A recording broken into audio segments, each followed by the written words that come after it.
черная редька. Делаем отверстие. Здесь тоже убираем немножко.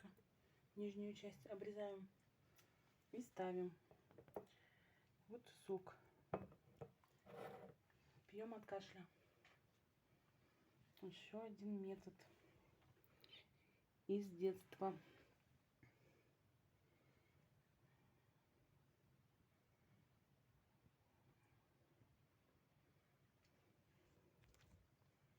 Где можно купить эту редьку? Эту можно редьку купить у метро.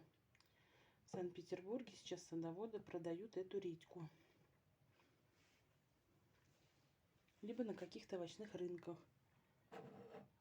Потому что вот в Пятерочке я не нашла, в Магните не нашла, в Дикси не нашла. А у метро